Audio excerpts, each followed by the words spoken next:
assalaamu calaykum. maanta mawduuceena waxa uu ku saabsan yahay oo aynu ka hadli doonaa xubinta taranka haweenka oo cidhiidhi noqota. haddaba xaaladani waa cilad galmo oo ku dhacda dumarka qaar, waxayna sababtaa dareen xanuun badan xilliga galmada, taasoo hoos u dhac weyn ku keenta tayada galmada. ciladani waxay faragelin sidoo kale ku samaysaa xidhiidhka lamaanaha iyo tayada noloshooda. sidaa darteedna dumarka qaba xaaladan waxaa si ikhtiyaar la'aana isu soo urura murqaha xubinta galmada, waxayna dhacdaa arrintani inta aan la bilaabin galmada, inkastoo dumarka qaar uu isu soo ururo murqaha siilka xilli aan ahayn xilliga galmada, sida marka ay isticmaalayaan tamboni ama marka la taabto hareeraha siilka. xaaladan haddaba waxaa loo yaqaanaa vaginismus, waana xaalad is hortaagta in loo galmoodo qofka qaba xaaladan, waana xaalad ka dhigta galmada mid aad u xanuun badan. sidaa darteed siil ururka isma hortaago kacsiga qofka dumara, laakiin waxa uu is hortaagaa galmada.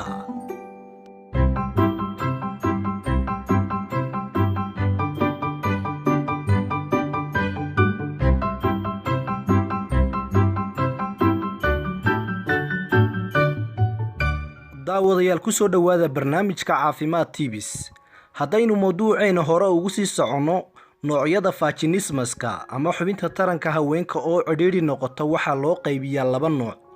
qaybta koowaad waxaa loo yaqaanaa primary vaginismus, waa marka qofka dumar ah aan weligeed loo galmoon, haddana ay dareento xanuun mar kasta oo laysku dayo in loo galmoodo. qaybta labaadna waxaa loo yaqaanaa secondary vaginismus, waana marka ay noqoto galmadu mid xanuun leh, inkastoo awal aysan ahayn mid xanuun leh. marxaladan waxaa sababi kara qaliimada lagu sameeyo dumarka. haddaba dumarka qaar ayaa waxaa la soo darsa cidhiidhigan marka ay dhalmo gooyaan, waxaana loo aaneynaya inay sababto dheecaanka loo yaqaano estrogen oo heerkiisa hoos uga dhaca marka dumarku ay dhalmo gooyaan. hormoonka estrogenna waxa uu sahlaa laastiga iyo qoyaanka xubinta galmada. haddaba daawadayaal waxaa isweydiin mudan, maxaa sababa xubinta taranka haweenka oo cidhiidhi noqota? ilaa iyo hadda lama oga waxa sababa arrintan, laakiin waxaa la isku raacay mararka qaar inaysan jirin wax sababa, hase yeeshee waxaa lala xiriirinayaa welwelka qofka dumara uu ka qaba galmada iyo inay tahay mid aad u xanuun badan. sidaa daraaddeed waxaa si ikhtiyaar la'aan ah isugu soo ururaya xubinta taranka.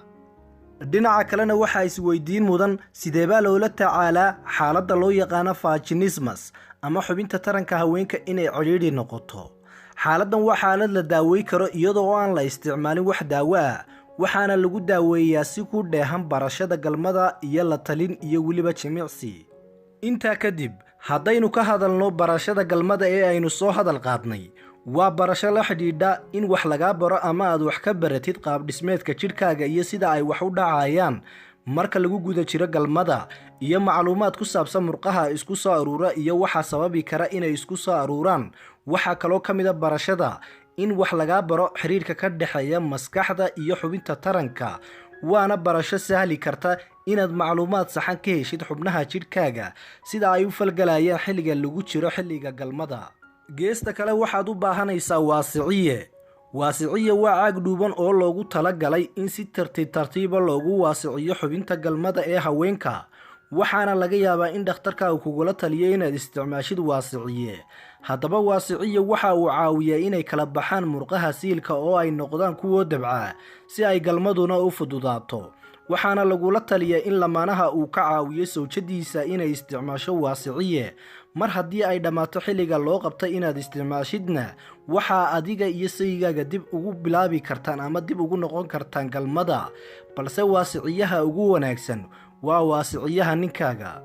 intaa kadibna waxaad kaloo u baahanaysaa jimicsiga loo yaqaano Kegel exercise. waa jimicsi la sameeyo si loo adkeeyo murqaha sagxadda miskaha. haddaba adkaynta murqahan ayaa caawiya xakamaynta qulqulka kaadida. ugu dambayntii, tala caafimaad. cilad ku timaada galmada waxay dhib ku keeni kartaa xidhiidhka ka dhexeeya lamaanaha.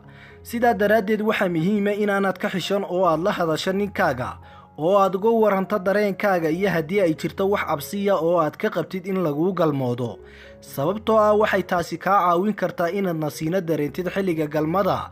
dhinaca kalena saliidaynta iyo boosaska qaarkood ama qaababka qaarkood oo la isugu galmoodo ayaa yarayn kara raaxad darida ka timaada galmada.